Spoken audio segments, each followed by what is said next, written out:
বসো বসো। বারবার বলেছিলাম তোমাকে রাত জাগতে না, ঘুমিয়ে পড়তে। তুমি তো আমার একটা কথাও শুনবে না। দেখি এক সেকেন্ড, বসো।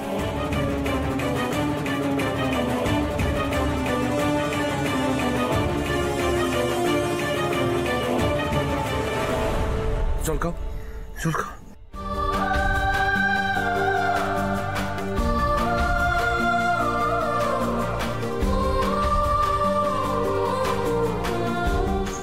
আমি জেগেছিলাম,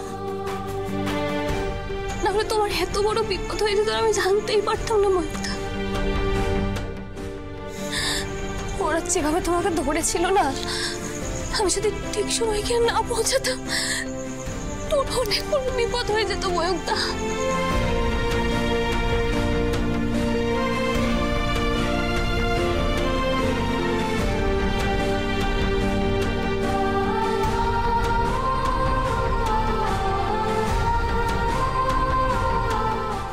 এখন ঠিক লাগছে?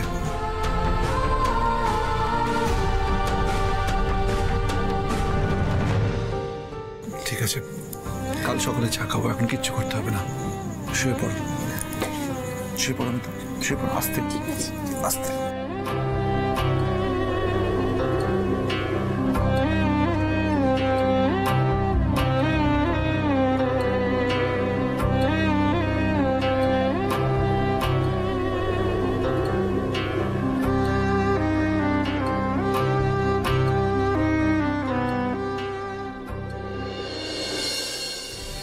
আমাকে বিয়ে করে পুতুল বারবার শুধু জীবনের পরীক্ষা দিয়েই গেছে। আজও আমার ঢাল হয়ে দাঁড়ালো পুতুল, অথচ আমি ওর জন্য কিচ্ছু করতে পেরেছি না। না, যে করে হোক একটা কাজ জোগাড় করতেই হবে আমাকে। পুতুলকে ভালো রাখতে হবে, যে আসছে তাকে ভালো জীবন দিতে হবে। না না, ভেঙে পড়লে চলবে না।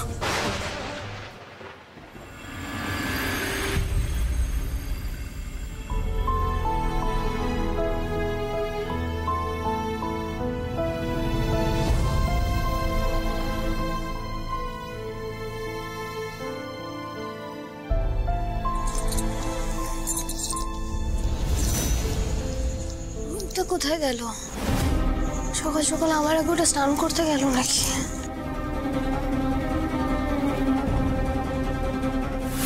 হে কি, বাইরেও নেই কোথাও, বাথরুমেও নেই, গেল কোথায় মানুষটা? ফোন করি তো।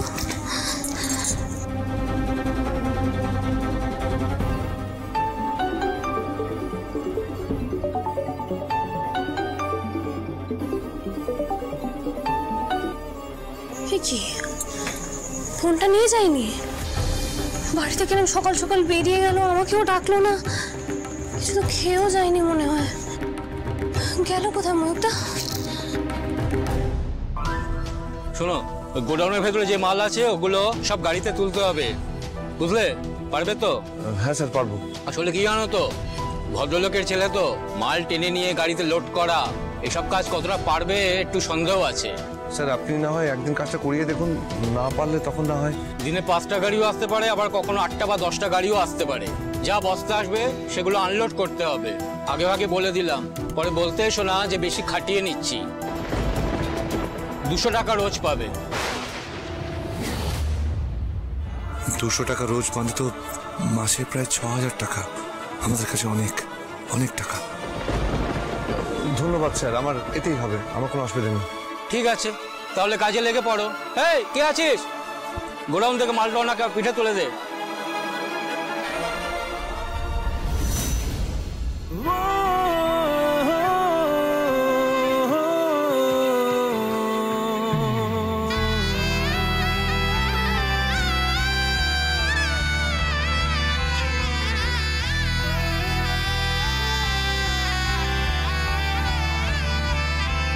ওরে মন, বোবা মন, বোকা মন, জানে না শোনে না সে বারণ, খালি যায় ছুটে যায় দিকে তো,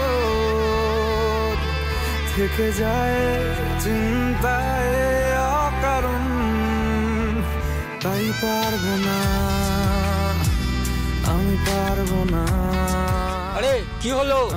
এইভাবে চললে তো একটা গাড়ি লোড করতে গোটা দিন পার হয়ে যাবে। না না না না না স্যার, পারবো। ও পারবো না আমি ছাড়তে তোকে, কোনো মতে আর হারতে তোকে, সরে যেতে আর আমি পারবো না। বলছিলাম যে দাদা, আমাদের ময়ূরকে আপনি দেখেছেন? দেখেন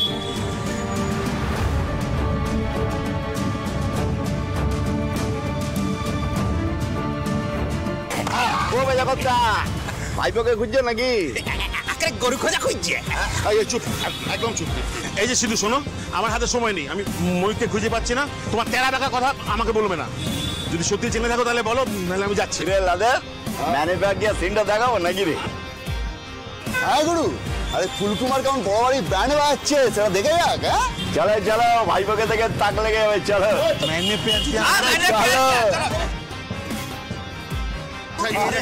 আমার কাজ আছে।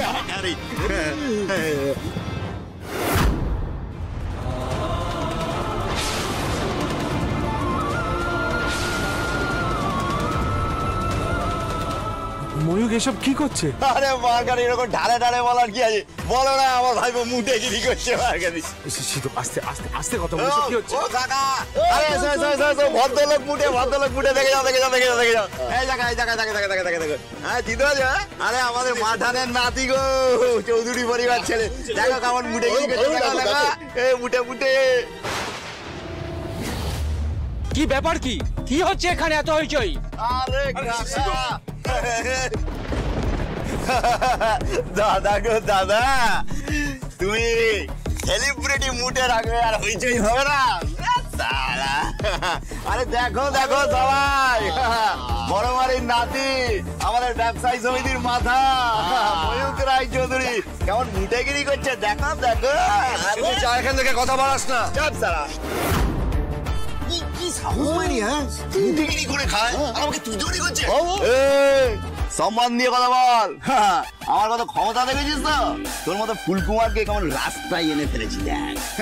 তোকে আমি আগেই বলেছিলাম ময়ূর, এই গ্রামে তোর কোনো কাজ হবে না, অন্য কোথাও যদি ভদ্রলোকের কাজ পাস তোর দেখে নিয়ে যা। ময়ূক তুমি এখানে? ময়ূক তুই এখানে? দেখো সবাই দেখো, বড় বাড়ির মেজো কর্তা মুটে ভাইপোকে দেখতে এসেছে। আরে ছ্যা বড় বাড়ির নাম তো বাড়ি।